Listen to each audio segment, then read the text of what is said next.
నేను మీకు ఒక విషయం చెప్పాలనుకుంటున్నది ఏంటంటే, ఒక 4-5 డేస్ బ్యాక్ మా వర్క్షాప్కి ఒక వెహికల్ వచ్చింది. ఆ వెహికల్ అతను ఆపేసి ఏం ప్రాబ్లం ఉన్నదని చెప్పిండంటే మాకు కొద్దిగా క్లచ్ సెట్టింగ్ చేయాలి, క్లచ్ అనేది కరెక్ట్ లేదు అని చెప్పిండు. సరే అని నేను వెహికల్ దగ్గరికి వెళ్ళి క్లచ్ సెట్టింగ్ ప్రాబ్లం ఉంటే క్లచ్ సెట్ చేసేసిన, ప్రాబ్లం అనేది సాల్వ్ అయిపోయింది.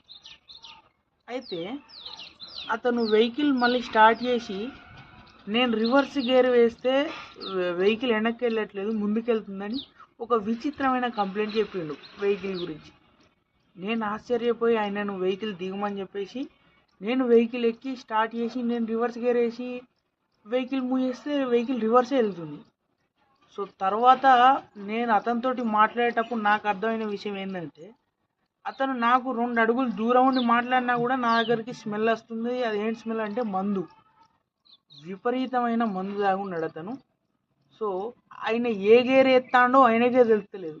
సో ఆగున్న వెహికల్కి ఏ గేర్ ఎత్తాడో ఆయనకే తెలుస్తలేదు. రోడ్ మీదకి వెళ్ళిన తర్వాత క్లచ్ దొక్కుతాడా, బ్రేక్ దొక్కుతాడా, ఎక్సిలేటర్ ఇస్తుండా, ముందేదైనా వెహికల్ వచ్చిందా, అసలు ఏదైనాకు ఎట్లా ఉంటుంది, అసలు ఎట్లా వెహికల్ నడుపుతా నేను రోడ్డు మీదకి వెళ్తే. సో నేను డ్రైవర్ అన్నలకు ఒకటే చెప్పాలనుకుంటున్నా, సో దయచేసి మీరు వెహికల్ తాగి మాత్రం నడపకండి. సో మీరు తాగాలనిపిస్తే ఇంటి దగ్గర ఒక 2 రోజులు లీవ్ తీసుకొని మీరు తాగి ఇంటి దగ్గర ఉండండి, కానీ ఇలా తాగి రోడ్డు మీదకి మాత్రం రాకండి. సో మీ వల్ల ఎదుటి వాళ్ళు కూడా బాధపడాల్సిన పరిస్థితి వస్తుంది. సో ఇది నేను మీకు చెప్పాలని అనుకున్నా, చెప్పిన.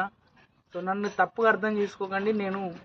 నేను వయసులో చాలా చిన్నోని, కాకపోతే నా కళ్ళ ముందు జరుగుతున్న ఇవి చూసి నేను మీకు చెప్పాలనుకొని చెప్తున్నా. సో బాయ్, ఉంటాం, మంచిది, బాయ్, జై హింద్.